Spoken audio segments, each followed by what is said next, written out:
Personally, for me, a lot of times I've felt that yes, I've had the qualification, but then I don't feel up to it. And more so because there were a couple of times when I've had to re-enter the workforce or re-enter the workforce after a career hiatus. And those are the times when you think you have to bring more to the table than it's actually required. But then over the years, and as you grow in your career, as you grow as a person, you also realize that every time you take a break, it's not about losing a part of what you could bring to the table. It's more about what you've learned by taking that break.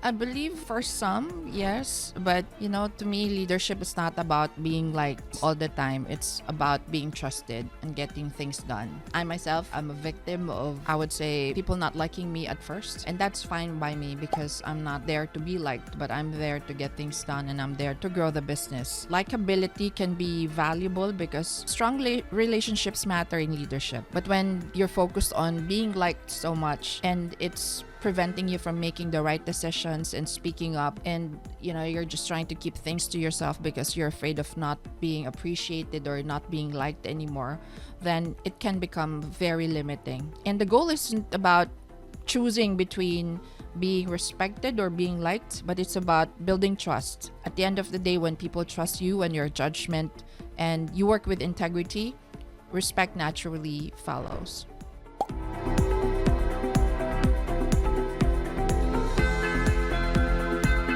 Yeah, so when I started my career into retail wealth side after my master's in finance, I was working with a large team. I was trained to be technically very strong. I was trained to execute more, and that typically happens when you're right out of a B school, going through the management training program. What I did see was that I was surrounded by a lot of decision makers, mostly men, and back then financial industry traditionally has been more male dominated. So yes, I did have a lot of male leaders that would work on the strategy, and then the execution would then kind of come down the rungs in terms of who's going to execute how. It was after I'd worked for a couple of years that I realized that true leadership is not essentially about titles.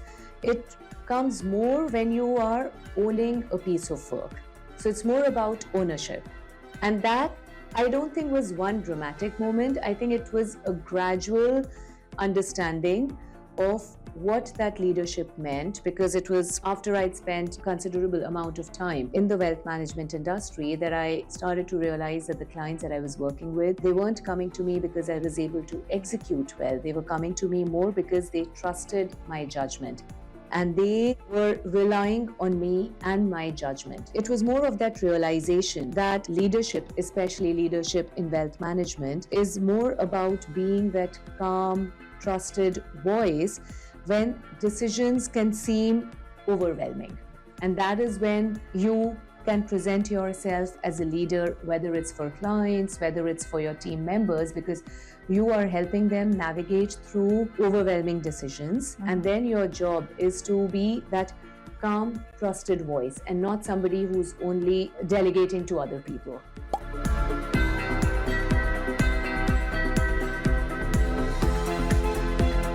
First of all, I believe that authenticity is actually the most powerful leadership quality that one must have. So I also know that influence grows when people trust you. So you have to really be authentic when you connect with people and be consistent about it. Because when your actions and your words align with one another, then you create so much bigger impact towards the lives of others. So my personal take on that is influence is not about being somebody else. It's more about being authentic, being who you are, and knowing very clearly who you are and what you bring to that table, having that clarity. So I guess once you have built that foundation very well, you are then in a position to work on how you can work with other people in a manner that provides them with whatever empowerment, whatever solutions they may be looking for. But I guess at the grassroots level, it's more about knowing who you are, what you bring to the table, and essentially being authentic, being intentional in your work.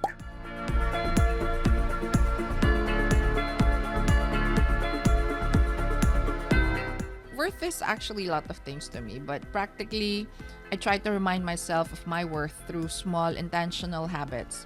So, like at the end of each day, I try to check in with myself and ask, who did I support? Did I stay true to my values? And another thing is, I at least try to name 3 things that I did well, even if the day didn't go as planned or if I feel like the day has failed or something like that. I try to build moments of reflection where I try to find a quiet time for me so that I would be able to assess the actions that I did, the words that I said for the day, the connections that I built or I tried to build for that day.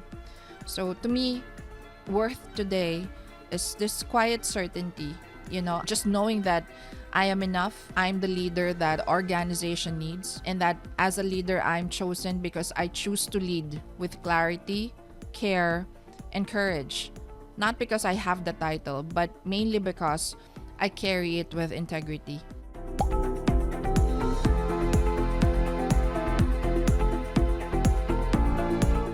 I wouldn't say that I have downplayed my ambition, because every time I took a break, every time I reinvented myself or started into something very different, it was not forced upon me. It was something that I chose to do intentionally. However, I am aware that yes, I've heard conversations where women talk about downplaying their ambition. Now, I wouldn't want to make a judgment call on whether women should or shouldn't. I guess a lot of times it's a very personal take on career. And I don't think there's no right or wrong, no black and white in terms of how or what a successful career looks like. At the end of the day, it's more about what the right balance for an individual is. If somebody wants to go 100% into career, maybe that is like the biggest piece, so be it. On the other hand, if somebody wants to do a very balancing act between career and family and children and maybe a personal passion project, you would choose accordingly, and so be it. So my personal take on it is I haven't downplayed my ambition. But yes, I was always very clear about what I wanted, both on a personal front and the professional front.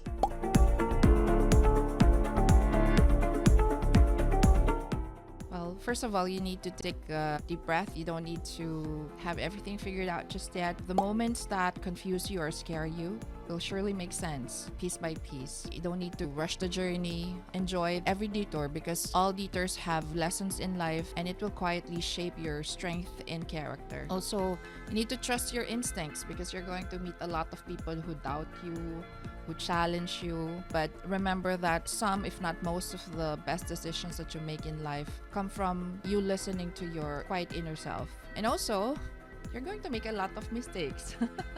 So be kinder to yourself. Remember that your mistakes don't define you, but rising from them does. Also, I know you love your family very much, so you just, hug them more often, laugh with your friends. Don't ever lose the curiosity that keeps your heart and eyes wide open. The life that you're building right now will surprise you in many ways that you can't imagine. And then you'll realize that you were always stronger than you thought. So take it easy, enjoy the journey. Things will fall into place with God's grace. And you got this, girl. The Lord has got you.